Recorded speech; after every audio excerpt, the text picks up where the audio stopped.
BJP जिस तरीके से लगातार इस महत्वपूर्ण जीत के साथ एमपी में प्रदर्शन करती आई है, उसके कुछ इंपॉर्टेंट फैक्टर्स पार्थ इस वक्त हमारे सामने रखना चाहते हैं। क्योंकि सुमेरा, थोड़ी देर पहले आप यहां पर एक्सपर्ट्स के साथ चर्चा कर रही थी कमलनाथ को लेकर भी, और प्रतिमा, जिस तरीके से कमलनाथ की आपने यहां बात की थी, तो एमपी किसी यूरोपियन कंट्री से बड़ा है और उसकी जो डेमोग्राफी है वो बिल्कुल अलग है। हालांकि यहां सबसे पहले मैं महाकौशल में अगर रीजन्स की बात करूं तो उस कमलनाथ फैक्टर की बात करना चाहूंगी, क्योंकि नीचे थोड़ी देर पहले, सबसे पहले जब एमपी की बात हुई थी तो इसका जिक्र किया जा रहा था। देखिए, ये जो एरिया है कमलनाथ जी महाकौशल एरिया से आता है। हाँ। ठीक है, इधर 42 सीट्स है।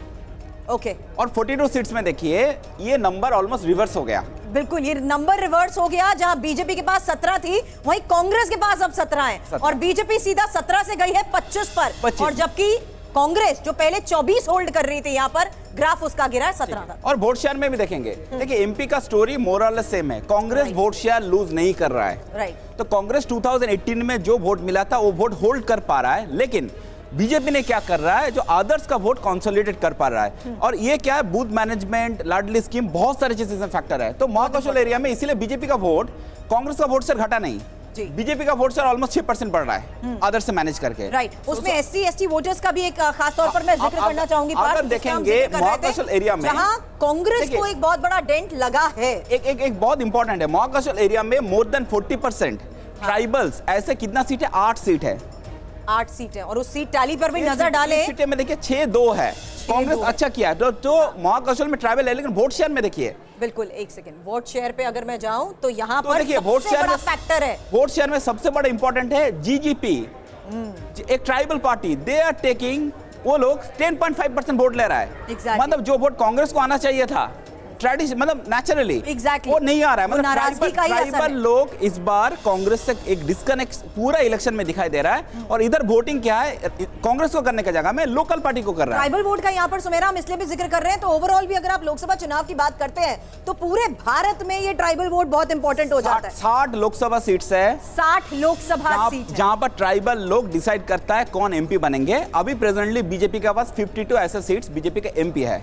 एग्जैक्टली, ये बहुत बड़ी बात आपने यहाँ पर समझाई है। तो जहां इस वक्त स्टूडियो में मेरी सहयोगी चर्चा लगातार राजस्थान को लेकर कर रही थी, यहाँ पार्थ के साथ, डेटा मुशाय के साथ ओवरऑल फैक्टर्स कौन कौन से इंपॉर्टेंट रहे हैं एमपी को देखते हुए वो हमने जिक्र किया। लेकिन छत्तीसगढ़ के रुझानों में बीजेपी सरकार, ये बड़ी खबर जहां टीवी 9 से बोले प्रदेश अध्यक्ष अरुण साहब, मोदी की गारंटी कांग्रेस पर भारी पड़ी है। लोग तो कह रहे थे, एग्जिट पोल में भी यही बात आ रही थी कि बीजेपी कड़ी टक्कर देगी। यहां तो बहुत आगे, मेजोरिटी से भी आगे निकलती दिख रही है। कल भी मैंने बहुत स्पष्ट रूप से आप लोगों से कहा था कि पूर्ण बहुमत और स्पष्ट बहुमत भारतीय जनता पार्टी को मिलने वाली है। एग्जिट पोल में जो हमें दिखाया था कांग्रेस के मुकाबले में, मैंने कहा था कि हमारा आंकड़ा इससे अच्छा होने वाला है, और वही परिणाम दिख रहा है। निश्चित रूप से लगातार मैं 1.5 साल पूरे छत्तीसगढ़ में घूमा हूं, जनता से संवाद किया है, कार्यकर्ताओं से संवाद किया है। भारतीय जनता पार्टी के एक एक कार्यकर्ता ने जी जान से मेहनत की है, और छत्तीसगढ़ की जनता राज्य के कांग्रेस के कुशासन से छुटकारा चाहती थी, और इसलिए जनता का वजह क्या रही? अगर इतनी उम्मीद, जैसा कि लोग, आम लोग भी चर्चा कर रहे थे कि भूपेश बघेल की सरकार रिपीट हो सकती है, लेकिन यहाँ तो रिपीट होने के बजाय काफी पीछे दिख रहे हैं। सवाल यह है कि ऐसे कौन से मुद्दे थे जहां पर बीजेपी बघेल सरकार को पीछे करी? देखिए, ये जो कहने वाले लोग थे भूपेश बघेल का, एक भी ऐसा काम 5 साल में छत्तीसगढ़ में कोई मुझे बता दे जिसे जनता ने सराहा हो, जो जनता के हित में हो। 5 साल में भूपेश बघेल की सरकार ने छत्तीसगढ़ की जनता को लूटने का ही काम किया।